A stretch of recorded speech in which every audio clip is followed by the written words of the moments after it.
Well, Moses, thank you so much for joining us again this week. This week, I have brought you out to a familiar place for most of us in Wisconsin, which is the Ice Age Trail.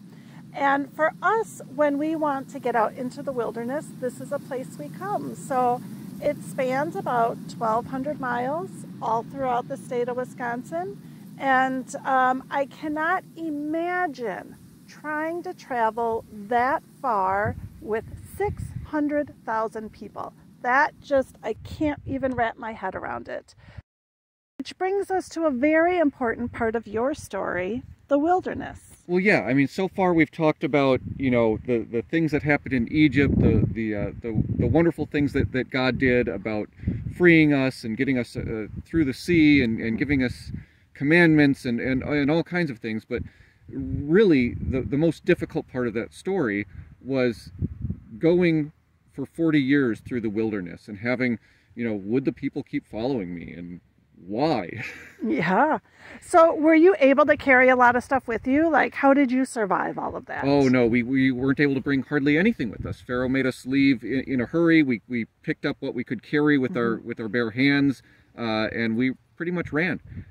So there was not a lot that we had with. And it's difficult to be grateful for your freedom when you're wondering if you're going to eat tomorrow. Yeah, that's a good point. So how did you survive? What happened? God happened. Yeah. I mean, when it came to a point where we needed water to drink, God had me take my staff and strike a rock with it, and clean, drinkable water flowed out. When we were hungry and needed something to eat, God sent manna for us, or quail for us. Millions of quail, just all we could eat. But it was just-in-time delivery. God sent it right when we needed it. So what are some of those key lessons that you learned in the wilderness? Well, patience was one. It was a long journey, but I think more importantly, we learned to trust. You know, trust that God was with us, that God would keep us safe, that God would bring us wherever it was that God was taking us. You know what would happen if we collected too much manna one day? No. It would rot right away. We could take what we needed that day, but we actually had to trust that tomorrow God would perform the same miracle and provide us with food again for tomorrow, on tomorrow. Yeah. Just learning to develop that relationship, that trust relationship with God. Yeah.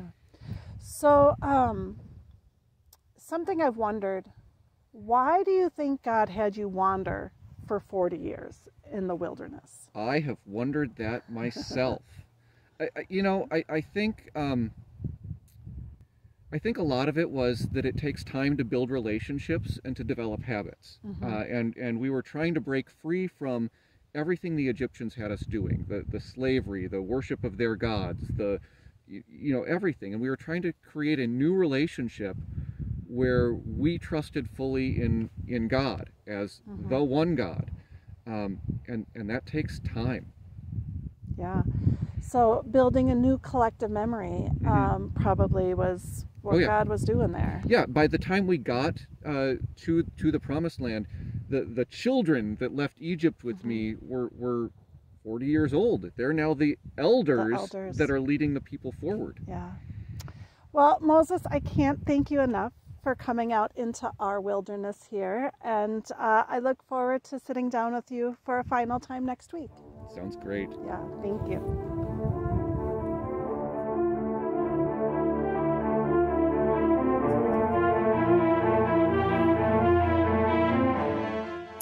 Moses, did you have dogs on your wilderness walk?